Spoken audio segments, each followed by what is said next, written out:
O tema é justiça, o tema é justiça. O meu Brasil tem que mudar. O tema é justiça, o tema é justiça. E como eu penso em juiz, tem juiz de futebol, juiz da justiça, não é? O juiz é um cara que fica, pra mim, fica sentado ali, muitas vezes, pra julgar um crime. Delegacia, juiz, fórum, né?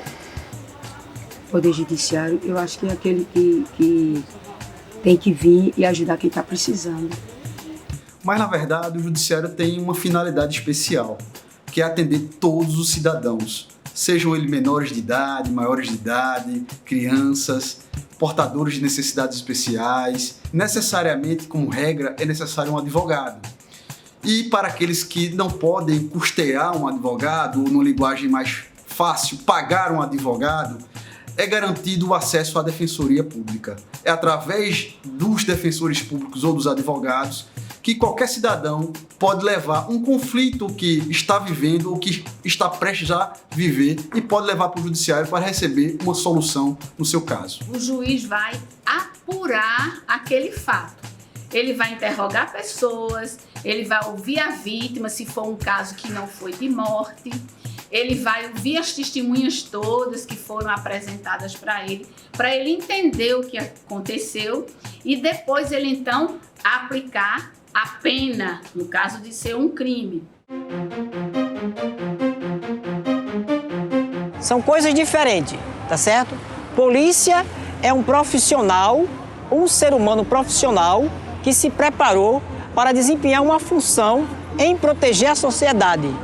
E a justiça julgar atos errados que venham justamente fazer justiça para quem mais merece a justiça. Para mim tudo é a mesma coisa. E as polícias, eles trabalham muito errado aqui, eles escolhem todo mundo. Como é que você vai botar uma pessoa na cadeia por o fato de ele ser pobre e negro? Assim, ultimamente, não vou mentir, eu tenho tido medo de polícia aqui. Eu vou mentir porque aconteceu um fato que o policial entrou aqui atirando, entendeu? Como você vê, meu portão é de frente. Poderia ter pego uma criança, meu filho é barbeiro, tá vendo ali a barbearia? Meu filho é barbeiro, eu estava trabalhando. Foi quando eu soube que o policial entrou aqui atirando durante o dia. Jamais eu vou ter coragem de denunciar um policial, né? Que eu temo a minha vida, né? Então, né, eu vivo favorável aí, andando por aí pelo meio do mundo, não é, tocando a minha arte, então todo mundo me vê. Mas você sabia que você poderia fazer isso, ou não? Com certeza, mas eu sozinho não ia ter essa força. Há uma confusão que a polícia faz parte do Poder Judiciário e, na verdade, são instituições bem diferentes. O Poder Judiciário, ele, na verdade, ele é o último a receber qualquer conflito que acontece com o cidadão. É o primeiro a chegar ao caso, ou a Polícia Civil ou a Polícia Militar. E só após sair da Polícia Militar ou da Polícia Civil é que vai ao Ministério Público e, num terceiro momento, é que chega ao Judiciário. Você acha que, independente do ato cometido por um jovem, ele pode ser ressocializado? Eu vou modificar a tua pergunta. O ato cometido pelo jovem, o ato infracional, é isso que você está falando, é o maior potencial para o seu crescimento. Agora, como explicar isso? Vou precisar de muito tempo para explicar isso. Mas, resumidamente, a capacidade dele de transgredir, o caminho que ele fez para a transgressão, é a força, é o potencial que ele tem para revolucionar o mundo. Porque ele arrisca, ele sabe que vai ser punido, ele sabe que vai receber uma reprimenda, ele sabe que está fazendo algo errado, mas ele tem coragem de enfrentar tudo isso. O pai, a mãe, a comunidade, o delegado, o juiz, tudo. Todo o Estado, né, que vai recriminá-lo. E ele tem essa coragem. Alguém que tem essa coragem é alguém fraco.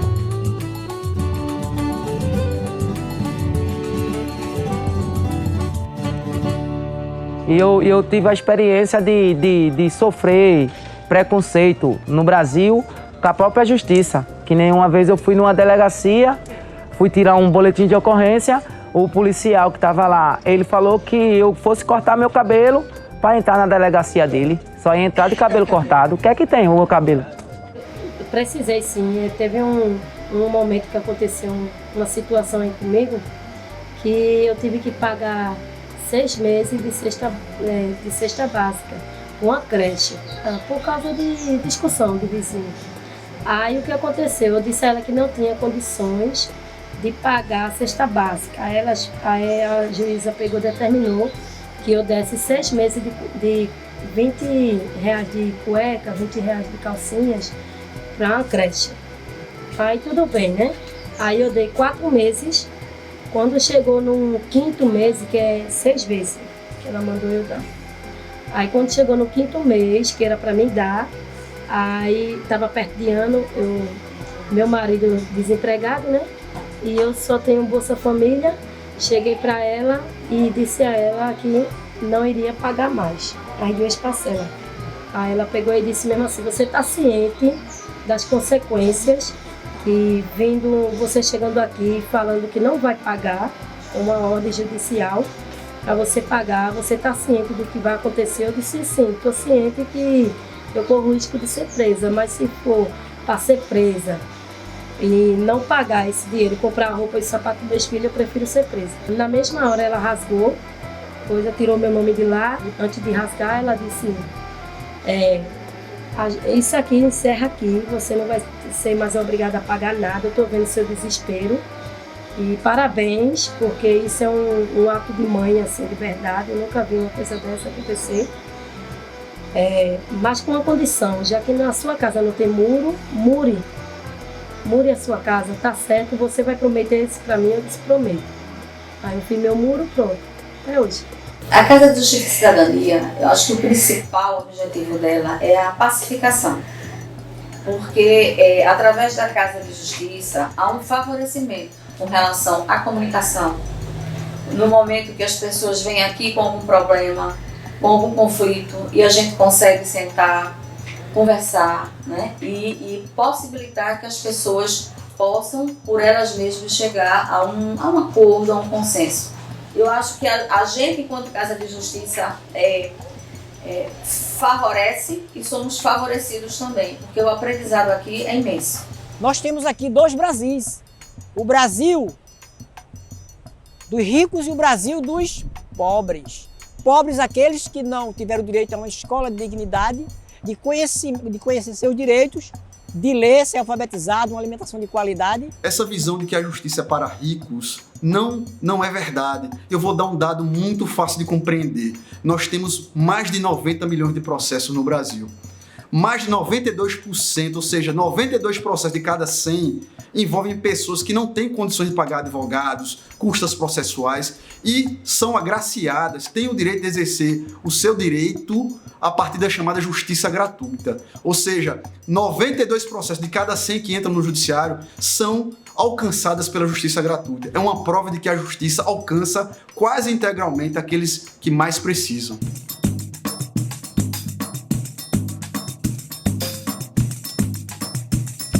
Como é que eles podem acessar a justiça gratuita?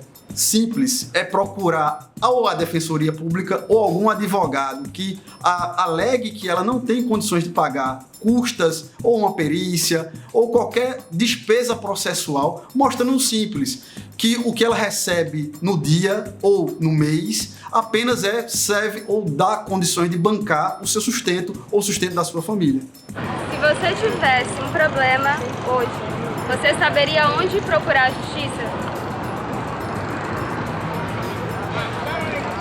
Praticamente não, assim, porque eu fico tão indeciso, aonde até se eu for procurar um advogado, não sei qual é o melhor, não sei se é o correto, não sei se ele está ali só para ganhar dinheiro, que muitos são assim, tá?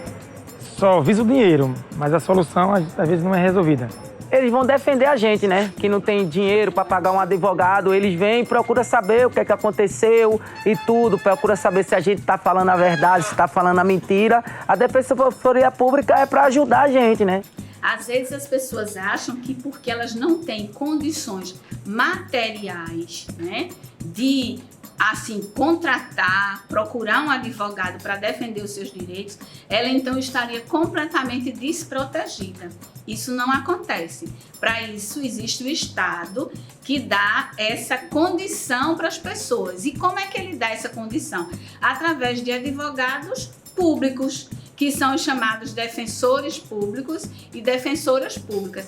Esses estão para atender a população em várias situações, tanto na área criminal, como na área civil, por exemplo, um divórcio, uma separação, uma guarda para cuidar de um filho, uma adoção para cuidar de uma criança, um problema de saúde, por exemplo, que precisa de um tratamento, que precisa de uma vaga no hospital e não está conseguindo. Então, também a Defensoria pode auxiliar a pessoa que não pode constituir, que não pode pagar um advogado para dar esse suporte e dar essa atenção e cuidar desse problema da pessoa.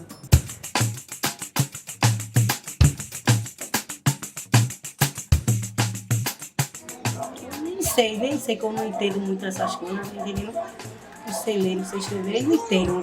É como os outros também, que às vezes a gente não, pelo fato de a gente não entender a lei, aí a gente acaba se prejudicando porque a gente não entende. Nós precisamos de uma torre de Babel para que todos falem a mesma língua. O jeito que eu falo é um jeito incompreensível para a grande comunidade, porque a gente é criado em guetos e a gente não sabe se comunicar. É português? É português. Mas eu não sei do que ele está falando e ele não sabe do que eu estou falando. Esse é um mal da relação do Poder Judiciário com a sociedade em geral. Essa revolução da linguagem era urgente, ela é necessária. Você confia na justiça da sua cidade? Eu confio não, porque eu vejo muita coisa errada.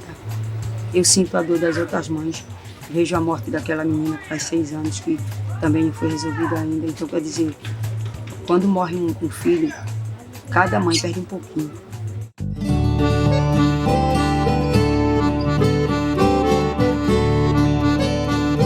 Justiça para mim só de Deus mesmo, porque a justiça da terra não funciona. Não é só o juiz que cuida da área criminal, não é só o promotor de justiça ou a promotora, tem a polícia civil, que são os policiais que não andam de farda, tem a polícia militar, que são os policiais que andam de farda, e tem também a Defensoria Pública e o Poder Judiciário, que é aquele que eu digo assim, o Poder Judiciário é a última porta. O que é que eu quero dizer com isso? Quando chega para nós o fato, já aconteceu tudo. Você já ouviu falar da máquina de fazer linguiça? É isso que acontece com a sociedade. A gente está sendo massa de linguiça. E a gente já nem sabe porque está repetindo aquele padrão. O delegado que atende mal na delegacia, o médico que atende mal no hospital, o professor que não respeita o aluno, né? O juiz que não sabe tratar o adolescente, ele está repetindo padrões. Quando a gente for para uma revolução desses padrões, reaprender, nós vamos saber lidar com tudo, com a realidade. Porque não creia que o delegado, o médico, o professor, o juiz que trata mal o outro, que ele é feliz em casa. Ele não é feliz em casa. Ele é um ser infeliz. E ele não sabe que é infeliz, o que é mais grave. Ele não sabe que é infeliz. Ele não pode ter uma tomada de consciência se não houver uma ressignificação. Isso não é proporcionado a todos nós. A gente não tem essa oportunidade de ressignificar, de reperspectivar a vida, né? Isso vai depender de um processo pedagógico muito maior na sociedade, que está acontecendo. Pela arte, sempre aconteceu pela arte, sempre aconteceu pela música, sempre aconteceu. E o Brasil precisa estimular a cultura, para que o jovem olhe e se veja ali. Todo dia a gente tem um desafio, todo dia a gente pega um leão, mata, tem que comer, sobrar, pegar o ossinho, fazer uma sopa, sobrar uma carninha para alguém que vai bater na porta para poder ajudar. É porque a gente que mora em favela é muito julgado, entendeu? Porque mora em favela, não dá para ser ninguém, e porque isso, não tem voz, mas se engana.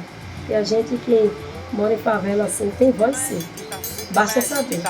O meu Brasil tem que mudar. O tema é justiça, o tema é justiça. O meu Brasil, ele tem que melhorar. Eu sou um pobre repentista, e que das dores faço canção. Vivo sozinho nesse mundo. Eu tô dizendo, mas com Deus no coração. Alô, meu povo que é brasileiro. Eu tô dizendo, meu Brasil que vai mudar. Ô, salve as crianças do meu Brasil com a cultura popular. O tema é justiça, a justiça vai ter que melhorar. Depois desse documentário, a gente vai chegar lá. Cê tá doido?